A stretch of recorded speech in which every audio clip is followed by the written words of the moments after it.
Bonjour à tous, le CAC 40 gagne plus de 2,5%, nettement au-dessus des 4700 points. Alors, il faut dire que la Fed hier a eu un discours plutôt accommodant. C'est ainsi qu'il y a eu bien sûr une hausse des taux sur une fourchette des Fed Funds de 25 points de base à 50 points de base.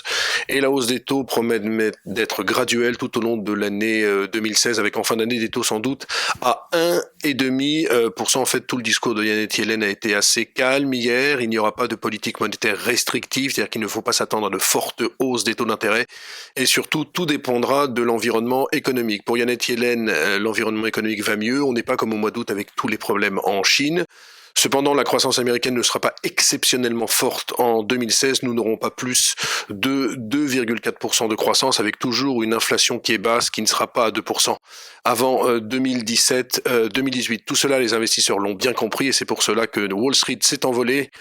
Idem pour la bourse de Tokyo ce matin et pour le CAC 40. Vous rappelez qu'il y a quelques mois, le discours de Janet Yellen avait été catastrophique, entraînant une forte chute des bourses. Maintenant, il semble qu'il y ait plus un climat de confiance entre Janet Yellen et les investisseurs. Et Janet Yellen aussi ne pouvait pas avoir un discours beaucoup trop restrictif parce que cela aurait pu entraîner le dollar en forte hausse.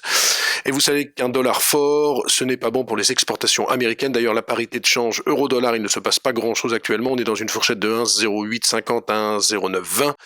Il n'y a pas ce que redoutaient certains cambistes, une forte appréciation du dollar. Un mot du pétrole, il reste toujours dans des zones fébriles, entre 36 et 37 dollars. La décision de la Fed a envoyé un petit peu le pétrole à la baisse. Et aujourd'hui d'ailleurs, sur les valeurs françaises, toutes les valeurs sont en hausse. Il n'y a pas beaucoup d'actualité. Les seules valeurs qui sont en baisse, ce sont bien sûr les para-pétrolières, CGG, Technip, Valorec. C'est un secteur qui d'ailleurs devrait connaître une forte consolidation en 2016, tout simplement parce qu'avec la baisse du baril, il faut faire des synergies, il faut trouver des économies d'échelle. Et les seules économies d'échelle qu'on pourrait trouver, ce sera avec une consolidation du secteur. Voilà donc en conclusion un marché extrêmement bullish aujourd'hui. Il n'y aura plus d'événements particuliers d'ici la fin de l'année, ce qui veut dire qu'on pourrait assister à un habillage de fin d'année, c'est-à-dire à une hausse vers les 4008, 4900 points, pourquoi pas. Voilà, très bonne journée à tous.